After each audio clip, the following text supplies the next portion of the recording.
بسم اللہ الرحمن الرحیم۔ کتاب روض الباسم من خلق النبی الخاتم، جلد ثانی، دوسری جلد، باب 12، گنہگاروں اور منافقوں کے ساتھ حسن سلوک کے باب میں حضور صلی اللہ علیہ وسلم کے اخلاق مبارکہ کا باب، اور فصل نمبر 4، پیج نمبر 423 سے فصل ہے حضور صلی اللہ تعالیٰ علیہ وآلہ وسلم نے بدکاری کی سزا پانے اور سچی توبہ کرنے والے پر لعنت کرنے سے منع فرمایا۔ اس باب کی حدیث نمبر 10۔ حضرت بریدہ رضی اللہ تعالیٰ عنہ بیان کرتے ہیں کہ حضرت معاذ بن مالک رضی اللہ تعالیٰ عنہ نے حضور نبی اکرم صلی اللہ تعالیٰ علیہ وآلہ وسلم کی خدمت میں حاضر ہو کر عرض کیا، یا رسول اللہ مجھے پاک کر دیجئے۔ آپ صلی اللہ تعالیٰ علیہ وسلم نے فرمایا، تیرا ناس ہو، جاؤ اللہ تعالیٰ سے استغفار کرو اور توبہ کرو۔ انہوں نے پھر تھوڑی دیر بعد آ کر عرض کیا، یا رسول اللہ مجھے پاک کر دیجئے۔ آپ صلی اللہ تعالیٰ علیہ وسلم نے پھر اسی طرح فرمایا۔ انہوں نے پھر تھوڑی دیر بعد آ کر عرض کیا، یا رسول اللہ مجھے پاک کر دیجئے۔ آپ صلی اللہ تعالیٰ علیہ وسلم نے پھر اسی طرح فرمایا، مگر چوتھی بار آپ صلی اللہ تعالیٰ علیہ وسلم نے ان سے دریافت فرمایا، میں تمہیں کس چیز سے پاک کروں؟ انہوں نے عرض کیا، زنا سے۔ آپ صلی اللہ تعالیٰ علیہ وسلم نے لوگوں سے پوچھا، اس کا ذہنی توازن تو خراب نہیں؟ صحابہ کرام رضی اللہ تعالیٰ اجمعین نے عرض کیا، نہیں، وہ کوئی پاگل نہیں ہے۔ آپ صلی اللہ تعالیٰ علیہ وسلم نے پوچھا، کیا اس نے شراب پی ہے؟ ایک شخص نے کھڑے ہو کر ان کا منہ سونگھا تو شراب کی بدبو محسوس نہیں کی۔ حضور صلی اللہ تعالیٰ علیہ وآلہ وسلم نے فرمایا، کیا تم نے زنا کیا ہے؟ انہوں نے عرض کیا، ہاں۔ پھر آپ صلی اللہ تعالیٰ علیہ وسلم کے حکم کے مطابق انہیں سنگسار کر دیا گیا۔ اس کے بعد حضرت معاذ رضی اللہ تعالیٰ عنہ کے متعلق لوگوں کے دو گروہ بن گئے۔ بعض کہتے ہیں معاذ ہلاک ہو گئے اور اس گناہ نے انہیں گھیر لیا، اور بعض لوگ کہتے ہیں معاذ کی توبہ سے کسی کی توبہ افضل نہیں ہے، کیونکہ وہ حضور نبی اکرم صلی اللہ تعالیٰ علیہ وسلم کی خدمت میں حاضر ہوئے اور آپ صلی اللہ تعالیٰ علیہ وسلم کے ہاتھ میں اپنا ہاتھ دے کر عرض کیا، مجھے پتھروں سے مار ڈالیے۔ حضرت بریدہ رضی اللہ تعالیٰ عنہ بیان کرتے ہیں کہ 2-3 دن صحابہ کرام رضی اللہ تعالیٰ عنہ میں یہی اختلاف رہا۔ پھر ایک دن حضور نبی اکرم صلی اللہ تعالیٰ علیہ وسلم تشریف لائے، جبکہ صحابہ کرام رضی اللہ تعالیٰ عنہم بیٹھے ہوئے تھے۔ آپ صلی اللہ تعالیٰ علیہ وسلم سلام کرنے کے بعد تشریف فرما ہوئے اور فرمایا، معاذ بن مالک کے لیے استغفار کرو۔ صحابہ کرام رضی اللہ تعالیٰ عنہ نے کہا، اللہ تعالیٰ معاذ بن مالک کی مغفرت فرمائے۔ پھر آپ صلی اللہ علیہ وسلم نے فرمایا، معاذ نے ایسی توبہ کی ہے کہ اگر اسے ایک امت پر تقسیم کر دیا جائے تو بخشش کے لیے سب کافی ہوگی۔ سبحان اللہ، سبحان اللہ۔ اس حدیث کو امام مسلم، نسائی، دارقطنی، ابو عوانہ اور طبرانی نے روایت کیا ہے۔ حدیث نمبر 11۔ ایک روایت میں حضرت نعیم بن حزال رضی اللہ تعالی عنہ بیان کرتے ہیں کہ حضرت معاذ بن مالک رضی اللہ تعالیٰ عنہ یتیم ہونے کے باعث میرے والد ماجد کے زیر تربیت تھے۔ وہ اپنے قبیلے کی ایک لڑکی سے بدکاری کر بیٹھے۔ میرے والد ماجد نے ان سے کہا، تم نے جو کچھ کیا ہے وہ حضور نبی اکرم صلی اللہ تعالیٰ علیہ وسلم کی بارگاہ میں حاضر ہو کر آپ صلی اللہ تعالیٰ علیہ وسلم کے گوش گزار کر دو، شاید رسول اللہ صلی اللہ تعالیٰ علیہ وسلم تمہارے لیے مغفرت کی دعا کریں۔ انہوں نے یہ ارادہ اس امید پر کیا تھا کہ شاید ان کے لیے کوئی راستہ نکل آئے، سو وہ حاضر بارگاہ ہو کر عرض گزار ہوئے، یا رسول اللہ میں بدکاری کر بیٹھا ہوں، سو کتاب اللہ کا حکم مجھ پر نافذ فرمائیے۔ آپ صلی اللہ تعالیٰ علیہ وسلم نے ان سے منہ پھیر لیا۔ انہوں نے دوبارہ عرض کیا، یا رسول اللہ میں بدکاری کر بیٹھا ہوں، مجھ پر اللہ تعالیٰ کی کتاب کا حکم قائم فرمائیے۔ انہوں نے 4 دفعہ ایسا کہہ دیا تو آپ صلی اللہ علیہ وسلم نے فرمایا تم نے یہ بات 4 دفعہ کہی ہے، یہ کام کس سے کیا ہے؟ عرض کیا فلاں عورت سے۔ فرمایا کیا تم اس کے ساتھ لیٹے تھے؟ عرض کیا ہاں۔ فرمایا مباشرت کی تھی؟ عرض گزاری ہوئے ہاں۔ فرمایا کیا اس سے زنا کیا تھا؟ عرض کیا ہاں۔ تو آپ صلی اللہ علیہ وسلم نے انہیں سنسار کرنے کا حکم فرمایا، انہیں حرا کی جانب لے گئے۔ جب پتھر مارے گئے تو پتھر لگنے کی وجہ سے وہ گھبرا کر بھاگ کھڑے ہوئے۔ حضرت عبداللہ بن انیس رضی اللہ تعالیٰ نے انہیں پکڑ لیا جب کہ ان کے دیگر ساتھی عاجز ہو گئے تھے، پس انہوں نے اونٹ کے ایک ہڈی ماری جس سے وہ جاں بحق ہو گئے۔ پھر حضور نبی اکرم صلی اللہ تعالی وسلم کی بارگاہ میں حاضر ہو کر تمام واقعہ ذکر کیا تو آپ صلی اللہ تعالی علیہ وسلم نے فرمایا تم نے اسے چھوڑ کیوں نہ دیا؟ شاید وہ توبہ کر لیتا اور اللہ تعالیٰ اس کی توبہ قبول فرما لیتا۔ اس حدیث کو امام احمد، ابو داؤد نے مذکورہ الفاظ کے ساتھ، نسائی اور ابن ابی شیبہ نے روایت کیا ہے۔ امام حاکم نے فرمایا یہ حدیث صحیح الاسناد ہے۔ حدیث نمبر 12 ایک اور روایت میں حضرت نعیم بن حزال رضی اللہ تعالیٰ عنہ ہی بیان کرتے ہیں کہ حضرت معاذ رضی اللہ تعالیٰ عنہ نے حضور نبی اکرم صلی اللہ تعالیٰ علیہ وسلم کی بارگاہ میں حاضر ہو کر 4 مرتبہ بدکاری کا اقرار کیا تو آپ صلی اللہ تعالیٰ علیہ وسلم نے انہیں فنگسار کرنے کا حکم دیا اور حضرت حزال رضی اللہ تعالیٰ عنہ سے جو کہ حضرت معاذ کے سرپرست تھے فرمایا اگر تم اسے اپنے کپڑے میں چھپا لیتے یعنی اس کی پردہ پوشی کرتے تمہارے لیے اس اظہار بیان سے بہتر تھا۔ اس حدیث کو امام احمد، ابو داؤد، نسائی نے روایت کیا ہے۔ امام حاکم نے فرمایا اس حدیث کی سند صحیح ہے۔ حدیث نمبر 13 حضرت بریدہ رضی اللہ تعالیٰ عنہ ہی ایک روایت میں معاذ بن مالک کے قصے توبہ کے بعد بیان کرتے ہیں اس کے بعد ایک غامدیہ عورت نے حاضر خدمت ہو کر عرض کیا یا رسول اللہ میں نے زنا کیا ہے، مجھے پاک کر دیجئے۔ آپ صلی اللہ علیہ وسلم نے اسے واپس بھیج دیا۔ دوسرے دن آ کر اس نے پھر عرض کیا یا رسول اللہ آپ نے مجھے کیوں واپس کر دیا؟ شاید آپ مجھے معاذ کی طرح واپس کرنا چاہتے ہیں، لیکن خدا کی قسم میں زنا سے حاملہ ہوں۔ آپ صلی اللہ تعالیٰ علیہ وسلم نے فرمایا اچھا اگر ایسا ہے تو پھر ابھی نہیں، واپس جاؤ اور بچہ پیدا ہونے کے بعد آنا۔ بچہ پیدا ہونے کے بعد وہ عورت اس بچے کو ایک کپڑے میں لپیٹ کر لائی اور عرض کیا لیجئے یا رسول اللہ میں نے اس بچے کو جنم دے دیا ہے۔ آپ صلی اللہ علیہ وسلم نے فرمایا جاؤ جا کر اسے دودھ پلاؤ حتیٰ کہ اس کی مدت رضاعت ختم ہو جائے۔ جب بچے کی مدت رضاعت ختم ہو گئی تو وہ اسے اس حال میں لے کر آئی کہ اس کے ہاتھ میں روٹی کا ایک ٹکڑا تھا۔ اس نے عرض کیا لیجئے یا نبی اللہ اس کا دودھ چھوٹ گیا ہے اور اب یہ کھانا کھانے لگا ہے۔ آپ صلی اللہ علیہ وسلم نے وہ بچہ ایک مسلمان شخص کے حوالے کیا اور حکم دیا کہ اس عورت کے لیے سینہ تک ایک کھڈا کھدوایا جائے اور لوگوں کو اسے سزائے سختی کے طور پر رجم کرنے کا حکم دیا تو انہوں نے اسے پتھر مارے۔ حضرت خالد بن ولید رضی اللہ تعالیٰ عنہ ایک پتھر لے کر آگے بڑھے اور اس کے سر پر مارا، خون نکل کر حضرت خالد رضی اللہ تعالیٰ عنہ کے چہرے پر پڑا تو آپ نے اس عورت کو برا بھلا کہا۔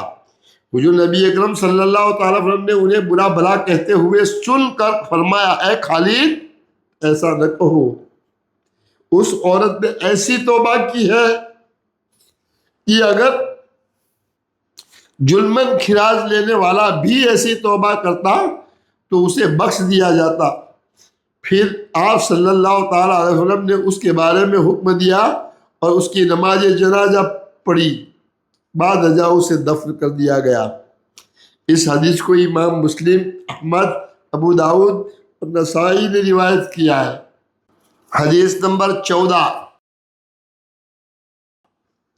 ایک روایت میں حضرت لجلاج رضی اللہ تعالیٰ عنہ بیان کرتے ہیں کہ وہ بازار میں بیٹھے کام کر رہے تھے کہ ایک عورت گزری جس نے ناجائز بچہ اٹھایا ہوا تھا۔ لوگ اس کے ساتھ چل دیے اور میں بھی ان چلنے والوں میں شامل ہو گیا، یہاں تک کہ ہم حضور نبی اکرم صلی اللہ تعالیٰ علیہ وآلہ وسلم کی بارگاہ میں جا پہنچے۔ آپ صلی اللہ تعالیٰ علیہ وآلہ وسلم اس عورت سے فرما رہے تھے، تمہارے ساتھ اس کا باپ کون ہے؟ وہ خاموش رہی۔ اس کے برابر کھڑے ایک نوجوان نے عرض کیا، یا رسول اللہ، اس کا باپ میں ہوں۔ آپ صلی اللہ تعالیٰ وسلم نے عورت کی جانب متوجہ ہو کر دوبارہ فرمایا، تمہارے ساتھ اس کا باپ کون ہے؟ نوجوان نے عرض کیا، یا رسول اللہ، اس کا باپ میں ہوں۔ تو آپ صلی اللہ تعالیٰ وسلم نے اس نوجوان کے بارے میں جاننے کے لیے اس کے ارد گرد کھڑے لوگوں کی طرف سوالیہ نظروں سے دیکھا۔ وہ عرض گزار ہوئے، اس کے بارے میں بھلائی کے سوا ہمیں اور کچھ معلوم نہیں۔ حضور نبی اکرم صلی اللہ تعالیٰ علیہ وسلم نے اس سے پوچھا، کیا تم شادی شدہ ہو؟ اس نے عرض کیا، جی ہاں۔ آپ صلی اللہ تعالیٰ وسلم نے اسے سنسار کرنے کا حکم فرمایا۔ ہم اسے باہر لے گئے، اس کے لیے گڑھا کھودا، پھر اسے پتھر مارے یہاں تک کہ وہ جاں بحق ہو گیا۔ اس کے بعد ایک آدمی آ کر اس کے متعلق پوچھنے لگا تو ہم اسے حضور نبی اکرم صلی اللہ تعالی وسلم کی بارگاہ میں لے گئے اور ہم نے عرض کیا، یہ اس خبیث کے متعلق پوچھ رہے ہیں۔ رسول اللہ صلی اللہ تعالی علیہ وآلہ وسلم نے فرمایا، نہیں، خبیث نہیں، بلکہ وہ اللہ تعالیٰ کے نزدیک سچی توبہ کی وجہ سے مشک سے بھی زیادہ خوشبودار ہے۔ پھر جب ہمیں معلوم ہوا کہ یہ اس کا والد ہے تو ہم نے غسل اور کفن دفن میں اس کی مدد کی۔ اس حدیث کو امام احمد، ابو داؤد نے مذکورہ الفاظ کے ساتھ، نسائی اور طبرانی نے روایت کیا ہے۔ اس باب کی فصل 2، حضور صلی اللہ تعالیٰ علیہ وآلہ وسلم کا منافقین سے حسن سلوک۔ رسول اللہ صلی اللہ تعالیٰ علیہ وآلہ وسلم نے منافقین کے ساتھ بھی انتہائی لطف و کرم پر مبنی رویہ اپنایا۔ آپ صلی اللہ تعالیٰ علیہ وسلم نے ہمیشہ ان کے ساتھ حسن سلوک کا معاملہ کیا۔ اس کا بہترین نمونہ اس وقت دیکھا گیا جب رئیس المنافقین عبداللہ بن ابی کی موت کے بعد اس کے بیٹے نے حضور صلی اللہ تعالیٰ علیہ وآلہ وسلم سے درخواست کی کہ آپ صلی اللہ تعالیٰ علیہ وسلم اس کے والد کی نماز جنازہ پڑھائیں اور اسے اپنی قمیص میں کفن دیں۔ آپ صلی اللہ تعالیٰ وسلم نے اس کی درخواست قبول کی اور اس کی عزت افزائی فرمائی۔ آپ صلی اللہ تعالیٰ وسلم کی کرم نوازی کا ایک اور واقعہ اس وقت بھی سامنے آیا جب حضرت عمر فاروق رضی اللہ تعالیٰ عنہ نے عبداللہ بن ابی کے خلاف کارروائی کی، اجازت طلب کی، لیکن آپ صلی اللہ تعالیٰ علیہ وسلم نے انہیں منع فرما دیا۔ اسی طرح جب قبیلہ دوس نے آپ صلی اللہ تعالیٰ وسلم کی دعوت کو رد کیا اور کفر اختیار کیا، آپ صلی اللہ تعالیٰ وسلم نے ان کے لیے بد دعا کرنے کے بجائے اللہ تعالیٰ سے ان کی ہدایت کی دعا کی۔ آپ صلی اللہ تعالیٰ علیہ وآلہ وسلم کی سیرت طیبہ کا یہ اعلیٰ ترین کردار بتاتا ہے کہ آپ صلی اللہ تعالیٰ علیہ وآلہ وسلم نے ہمیشہ امن و فلاح اور اصلاح و ہدایت کا راستہ اختیار کیا اور بلا تفریق لوگوں کو اللہ تعالیٰ کی رحمت کی طرف بلایا، چاہے وہ منافق ہوں یا کافر۔ حدیث نمبر 1، حضرت عمرو بن دینار کا بیان ہے کہ میں نے حضرت جابر بن عبداللہ رضی اللہ تعالیٰ عنہما کو فرماتے ہوئے سنا، مہاجرین میں سے ایک آدمی نے انصار کے ایک آدمی کو ٹھوکر مار دی تو انصاری نے آواز دی، انصار کی مدد کرو۔ مہاجر نے بھی آواز دی، مہاجرین کی مدد کرو۔ جب اللہ تعالیٰ نے رسول اللہ صلی اللہ علیہ وسلم کو یہ بات سنائی، یعنی وحی کے ذریعے اس واقعے پر مطلع فرمایا، تو آپ صلی اللہ تعالیٰ علیہ وسلم نے دریافت فرمایا کیا ماجرا ہے؟ لوگوں نے عرض کیا یا رسول اللہ، ایک مہاجر نے ایک انصاری کو ٹھوکر مار دی ہے، انصاری نے انصار کو مدد کے لیے پکارا ہے اور مہاجر نے مہاجرین کو پکارا۔ آپ صلی اللہ تعالیٰ علیہ وسلم نے فرمایا اس طرح قبیلوں اور برادریوں کو پکارنا چھوڑ دو، یہ بہت بری بات ہے۔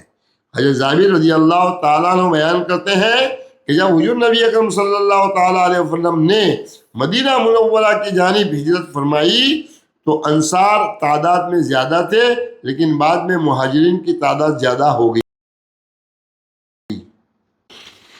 اس پر عبداللہ بن ابی منافق نے کہا کیا ان مہاجرین نے ایسا کیا؟ بخدا اگر ہم مدینے کی طرف لوٹ کر گئے تو جو سب سے زیادہ عزت والا ہے وہ اس سے ضرور اسے نکال دے گا جو سب سے زیادہ ذلت والا ہے۔ اس پر حضرت عمر رضی اللہ تعالیٰ عنہ عرض گزار ہوئے یا رسول اللہ، مجھے اجازت مرحمت فرمائیے کہ میں اس منافق کی گردن اڑا دوں۔ حضور نبی اکرم صلی اللہ تعالیٰ علیہ وآلہ وسلم نے فرمایا ایسا نہ کرو، کیونکہ لوگ باتیں بنائیں گے کہ محمد صلی اللہ تعالیٰ علیہ وسلم تو اپنے ساتھیوں کو بھی قتل کر دیتے ہیں۔ یہ حدیث متفق علیہ ہے۔ صحیح ایک روایت میں حضرت عبداللہ بن عباس رضی اللہ تعالیٰ عنہ کے آزاد کردہ غلام حضرت اکرمہ رضی اللہ تعالیٰ عنہ بیان کرتے ہیں کہ عبداللہ بن ابی منافق کے صحابی بیٹے حضرت عبداللہ رضی اللہ تعالیٰ عنہ بن عبداللہ بن ابی نے حضور نبی اکرم صلی اللہ تعالیٰ علیہ وسلم کی خدمت میں عرض کیا یا رسول اللہ، مجھے اجازت دے کہ میں اپنے والد منافقین کے سردار عبداللہ بن ابی کو قتل کر دوں، کیونکہ وہ اللہ اور اس کے رسول صلی اللہ تعالیٰ علیہ وسلم کو اذیت پہنچاتا ہے۔ حضور نبی اکرم صلی اللہ تعالیٰ علیہ وسلم نے فرمایا اے عبداللہ، اپنے والد کو مت قتل کرو۔ وہ چلے گئے۔ کچھ دیر بعد پھر آپ صلی اللہ تعالیٰ وسلم کی بارگاہ میں حاضر ہوئے اور عرض گزار ہوئے یا رسول اللہ، مجھے اجازت عطا کرے میں اسے یعنی اپنے والد کو قتل کر دوں۔ آپ صلی اللہ تعالیٰ وسلم نے فرمایا اپنے والد کو مت قتل کرو۔ پھر وہ تیسری مرتبہ آئے اور پھر یہی عرض کیا اور اسی طرح کا جواب ملا۔ وہ عرض کرنے لگے یا رسول اللہ، آپ وضو فرمائیں اور مجھے اپنے وضو کا پانی عطا کر دیں، شاید اس بابرکت پانی سے اس منافق کے دل میں نرمی و رقت پیدا ہو جائے۔ آپ صلی اللہ علیہ وسلم نے وضو فرمایا اور وضو کا پانی انہیں عطا کیا تو انہوں نے اپنے والد کو وہ پانی پلایا۔ اس حدیث کو امام عبدالرزاق، حاکم اور ابن ابی عاصم نے روایت کیا ہے۔ امام حیثمی نے فرمایا اس کے رجال صحیح حدیث کے رجال ہے۔ 3 حضرت عبداللہ بن عمر رضی اللہ تعالیٰ عنہ سے روایت ہے کہ جب رئیس المنافقین عبداللہ بن ابی فوت ہو گیا تو اس کے بیٹے حضرت عبداللہ رضی اللہ تعالیٰ عنہ جو کہ صحابی تھے، حضور نبی اکرم صلی اللہ تعالیٰ وسلم کی بارگاہ میں عرض گزار ہوئے یا رسول اللہ، مجھے اپنی قمیص مبارک عطا فرمائیے کہ اس سے میں اپنے والد کو کفن دوں اور آپ اس کی نماز جنازہ پڑھیں اور اس کے لیے دعائیں مغفرت بھی فرمائیں۔ حضور نبی اکرم صلی اللہ تعالیٰ علیہ وسلم نے انہیں اپنی قمیص عطا فرما دی اور فرمایا جنازے کے وقت مجھے اطلاع کر دینا تاکہ اس پر نماز پڑھوں۔ سو جب اطلاع دی گئی، جب آپ صلی اللہ تعالیٰ وسلم نے اس پر نماز پڑھنے کا ارادہ کرتے ہوئے قیام فرمایا تو حضرت عمر رضی اللہ تعالیٰ عنہ نے آپ صلی اللہ تعالیٰ وسلم کو روکا اور عرض گزار ہوئے یا رسول اللہ، کیا اللہ تعالیٰ نے آپ کو منافقین پر نماز پڑھنے سے منع نہیں فرمایا؟ آپ صلی اللہ تعالیٰ وسلم نے فرمایا مجھے دونوں باتوں کا اختیار دیتے ہوئے اللہ تعالیٰ نے فرمایا آپ خواہ ان بدبخت گستاخ اور آپ کی شان میں طعنہ زنی کرنے والے منافقوں کے لیے بخشش طلب کریں یا ان کے لیے بخشش طلب نہ کریں، اگر آپ اپنی طبعی شفقت اور عفو درگزر کی عادت کریمانہ کے پیش نظر ان کے لیے 70 مرتبہ بھی بخشش طلب کریں تو بھی اللہ انہیں ہرگز نہیں بخشے گا۔ آپ صلی اللہ تعالیٰ وسلم نے اس پر نماز پڑھی تو وہی نازل ہوئی، اور آپ کبھی بھی ان منافقوں میں سے جو کوئی مر جائے اس کے جنازے پر نماز نہ پڑھیں۔ یہ حدیث متفق علیہ ہے۔ حدیث نمبر 4، حضرت جابر بن عبداللہ رضی اللہ تعالیٰ عنہ سے روایت ہے کہ حضور نبی اکرم صلی اللہ تعالیٰ علیہ وآلہ وسلم عبداللہ بن ابی کی قبر پر تشریف لے گئے جبکہ اسے گڑھے میں داخل کر دیا گیا تھا۔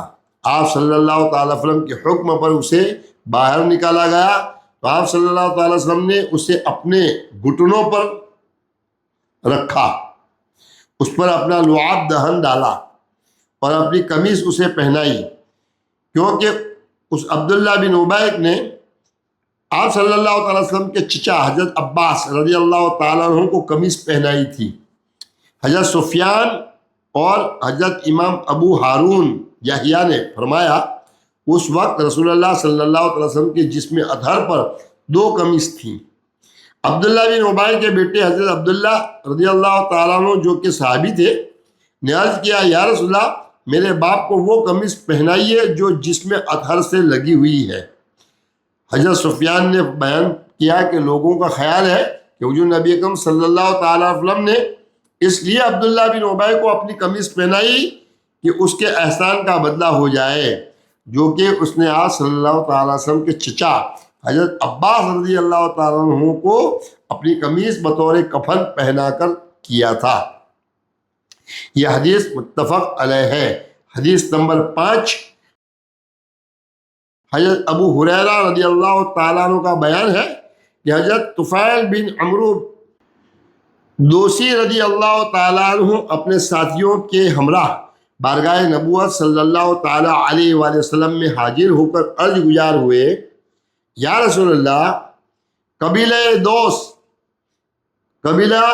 دوس والوں نے نافرمانی کی، امام مسلم کی روایت میں ہے انہوں نے کفر کیا اور حق سے منکر ہوئے، ان کی بربادی کے لیے بد دعا کیجیے۔ کہا گیا دوست ہلاک ہوئے، لیکن آپ صلی اللہ تعالیٰ علیہ وسلم نے ان کے لیے دعا فرمائی، اے اللہ قبیلہ دوست کو ہدایت عطا فرما اور انہیں دین میں واپس لے آ۔ یہ حدیث متفق علیہ ہے۔ پارٹ نمبر 67 یہاں مکمل ہوتا ہے، پیج نمبر 437 437۔ السلام علیکم ورحمۃ اللہ۔